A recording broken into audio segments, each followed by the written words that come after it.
that record, analyze, organize, summarize, debate and explain information that are illustrated, non-illustrated, hardbound, paperback, jacketed, non-jacketed, with forward introduction, table of content, index that are intended for the enlightenment, understanding, enrichment, enhancement and education of the human brain through the sensory input of vision, sometimes touch. What am I trying to describe? Books. Good afternoon, Toastmaster, fellow Toastmaster and guests. Many of us tend to read because we need it for study or work purposes.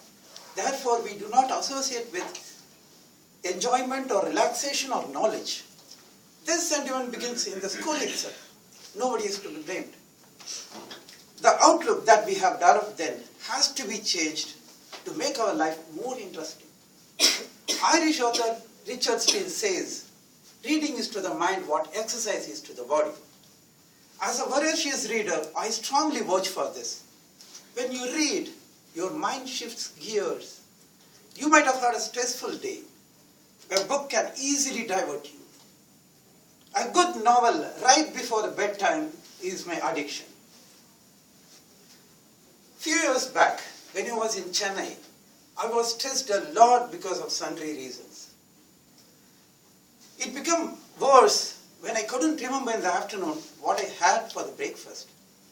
I became pathetic when I couldn't recall one of my best friend's name. I got scared.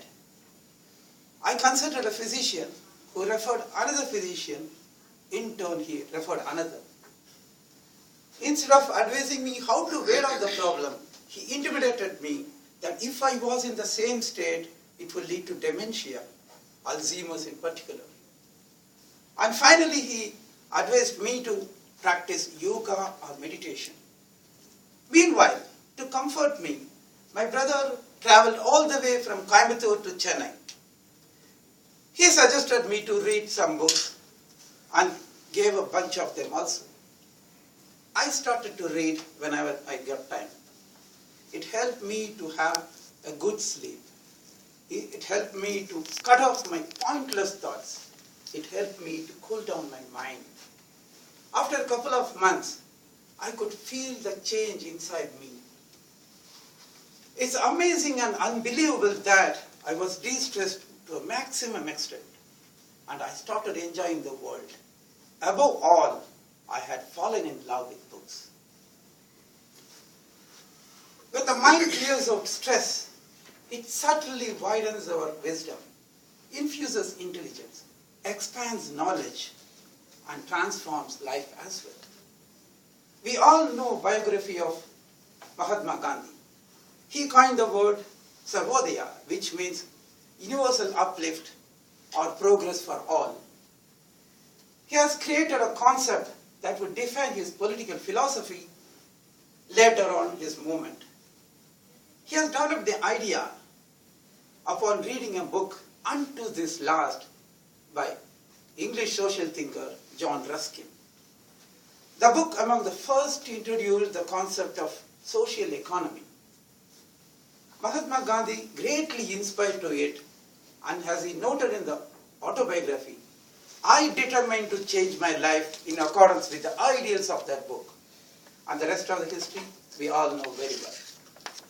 Not only Mahatma Gandhi, many leaders who made an impact, making an impact in this planet, are either inspired or influenced by books.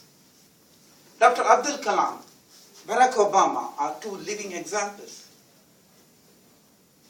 It doesn't matter whether you read fiction or non-fiction. They both stimulate the mind and the imagination. When the mind craves for information, what you feed in comes out in a positive way. You cannot improve your knowledge without either reading or listening. More the information you gather, better conversationist you become. If you're not able to allocate time for reading or how to manage time for reading, I would like to give just 3 simple proven techniques. The first, have set times. Set times are times that you will dedicate for reading no matter what. That triggers that happens every day. For example, make it a habit to read when you sit alone in your room, when you are traveling, and before you hit the bed. You now have 3 slots a day. When you read for 10 minutes each, it becomes 30 minutes a day. That's a great start. The second, try cutting back on TV or internet or mobile phone. This may be difficult for many of us, but still, every minute you reduce on TV or internet or mobile phone, you could invest them on your reading. The third, if you have children, you must read to them.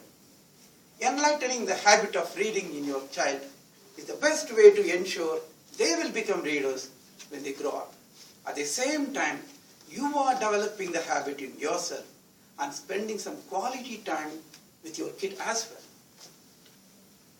So my dear friends, to be a person well informed, to be a person who inspires others, to be a person who is a leader, and to ignite the transformation in yourself, you must start reading books from today itself.